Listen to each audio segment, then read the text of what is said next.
Hey, this is Tom Nash, and we have an urgent warning for all stock market investors. Apparently, this is the end of the U.S. economy, the end of the U.S. dominance in artificial intelligence, the end of the stock market.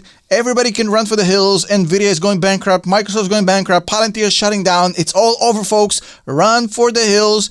Get inside your atomic shelters. Shut the door. Don't come out for the next 50 years. Essentially, that's what the media is going to tell you today. The market is selling off. There's lots and lots of panic. But first of all, I have to explain what's going on here and, put you in a little bit of perspective. So to kind of give you the bottom line first, we have a new Chinese large language model. Everybody's freaking out about it. Supposedly, it's just as good, if not better, than the existing large language models we have right now, like ChatGPT or Claude. But beyond the fact that this is a Chinese startup, they claim that they trained this model for $6 million. They're taking on multi-billion-dollar LLMs, supposedly, with a $6 million, basically homebrewed thing that's called Deepseek. Essentially, this is supposed to be the end of the U.S. dominance in AI. Now, I, for one, am personally not buying it. And I'll explain why. And I'll tell you in a second about the market in general. What am I doing to handle this insanity right now? But why am I not buying this? Well, number one, it seems a little bit far-fetched for me that these guys have managed to do with 6 million what Microsoft and Google and all the other big players basically spent billions of dollars on. And even though I accept the fact that we all know that the hyperscalers overspent on AI and LLM, we understand that point. But to think that these guys came out and delivered the $6 million cost, I just don't buy it. The math is not mathing. It's not adding up. Something smells wrong to me, especially when I know it's coming from the Chinese government, which has a history of very exaggerated claims, let's put it this way. Lots of PR stunts, essentially to make themselves look better than they are.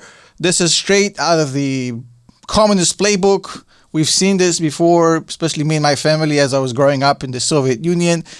A lot of claims that are supposed to look fantastic, but when you pop the hood, you find the Tupolev 144, which was the knockoff for the Concorde. And there's a reason you never heard about it, even though it looked fantastic in the Paris air show until it crashed, burned, and killed lots and lots of people. So let's not go there. Essentially, I took a look at this model, and even though it's not horrible, but it still is a very basic model. I mean, nothing to be excited about. I've seen better in Grok. I've seen better in other models. Maybe certain things it does just as good, but I didn't see nothing to write home about. I mean, there's a lot of circulating bullshit about it being the next big thing. I don't know how much of it is sponsored, paid for, but I've seen a lot of bullshit also. It says that Joe Biden's still the president, and if you ask it questions that have a negative impact on the Chinese government, it just shuts down. So, it has its problems. Just another LLM. But even if this LLM is the next best thing since sliced bread, folks, who gives a shit? Y'all are out there getting horny over a USB cable. Large language models are a commodity. A commodity. They're a USB cable. They're a dongle. They're a dime a dozen. Everybody has an LLM. A large language model is a commodity. Nobody cares. There's thousands of them out there. The money is not in the LLMs. Who cares about another LLM? I mean, seriously, folks. Are we getting excited about a USB cable? What is going on here? It's a commodity. It's a memory stick. At this point, that's all it is. The AI game has changed over the past 2 years dramatically. And the pace of that change is so much greater than what we have been used to in the previous years, so people just haven't caught on yet. People just don't get it yet. That's why they get overexcited about things like this. And I get it. The market may be a little bit overextended, especially with Palantir trading at, 150 forward PE, which is insane. A lot of froth in this market, which means every little spark can cause a combustion. I get it.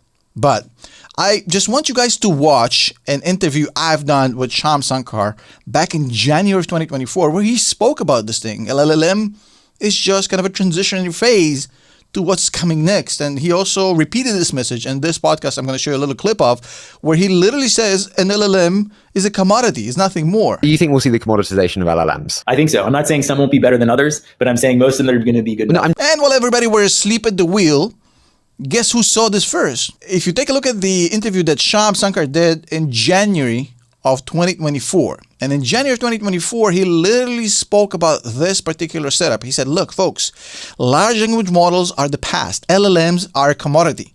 The money is in the applications. So where does value accrue in AI? Startups or incumbents, and why? I think it biases towards the incumbents who own applications in the app layer.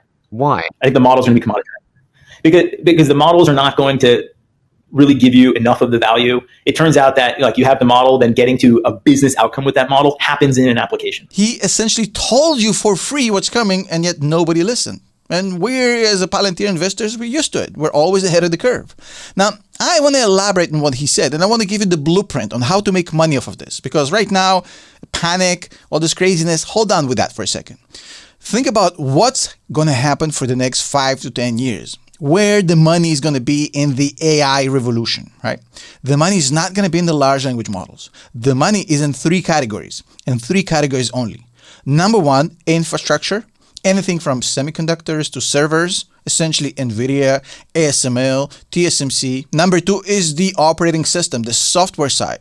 And in that, AIP is literally a monopoly. It's Palantir's monopoly on the market. It's a stranglehold on the market in the operating software side of things.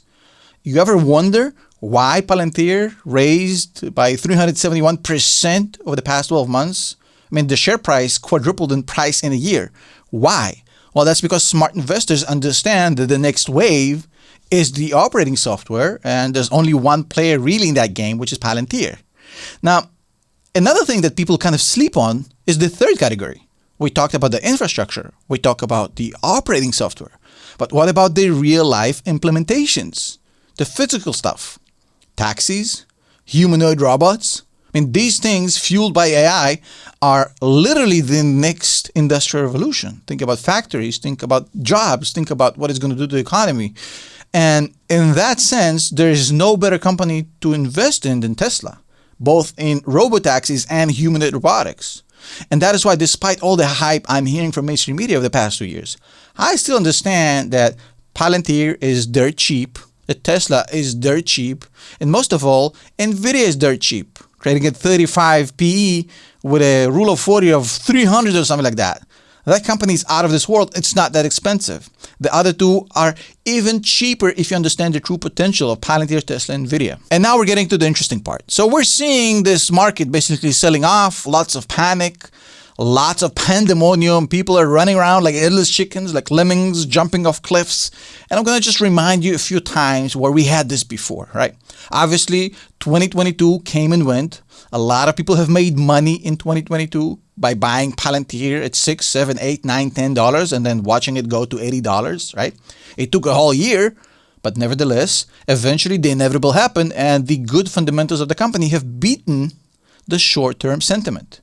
Now, we've seen it play out a lot faster. On January 13th, I told you, hey, this is just temporary. It bounced back within, what, a week? We saw the same thing in August 5th when everybody were running around like headless chickens, and I told you, hey, panic is the best time to dollar cost average. And notice that I'm saying dollar cost average. I'm not saying buy the boat, load the boat, mortgage your house, go into leverage, none of this stuff. Relax. The evil cousin, the evil twin of panic is FOMO. I don't want you looking at this dip right now and panicking, obviously. But also, I don't want you looking at this dip and saying, oh my God, this is a discount. I have to buy as much as I can. No, this is the wrong mindset. None of us know where this market is going to go over the next 3 months, 6 months, definitely not 2 or 3 weeks. Nobody knows. There's a lot of so-called experts out there who are charting lines and doing all sorts of correlation tests and statistics and all this garbage. And yet nobody can time the market. Nobody knows where this market is going to go. There's no way to predict this. There's only a way to sell you a bunch of shit you don't need so you can think you control what's going on. You can't. So the only thing to do right now is use this, but use this wisely, which is essentially look at this as another day in the office, just another Wednesday, Tuesday, Monday, whatever the case may be. And you look at this and you're saying, okay, so the market is selling off a little bit. Cool. I'm invested in Palantir, Tesla, and the S&P 500. That's myself personally. So, did the thesis for any one of these companies change because a new Chinese LLM just came out? Well, it doesn't change nothing for Tesla. It definitely doesn't change nothing for Palantir. And it doesn't change nothing for the S&P 500. I mean, does this Chinese LLM collapse the US economy? Of course not, right? So if the thesis did not change, I'm still interested in being an investor in these companies, which means I'm going to continue dollar cost averaging into these stocks at my own pace. But if during this dip, the opportunity presents itself and one of these stocks is going to drop 20% below the highest point it's been over the past 52 weeks, which is the past year, then I'm going to double down and I'm going to buy a little bit more. But I'm still going to be very cautious doing this over the long haul because this is a marathon. This is not a sprint. Now, we teach you all of these elements in our academy on patreon.com/Tom Nash. One thing we teach, which people keep asking me about is, well, how am I supposed to have enough money to always continue to dollar cost average? Tom, I'm not rich. You don't have to be. You can have a system in place to allow you to double down at any time for any length of time, even if you earn $50,000, $40,000, $30,000 a year. Doesn't matter if you earn 300, 3 million or 30,000. The system is the same. I actually invite you to join our academy, learn the system, see for yourself, get better at this so that you become part of my community. My community is forged out of fire.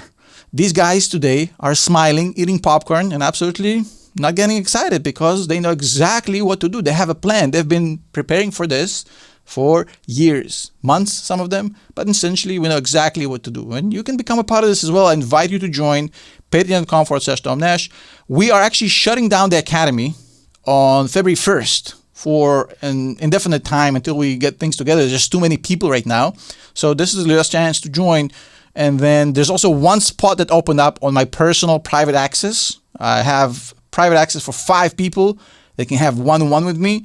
One spot just opened up, and first person that grabs it is going to close again for until the next person leaves. I don't know. In any case, thank you so much. I would love to see you as part of the community. Hop on, see if this is for you, and if not, it's also okay. See you in the next one. Peace.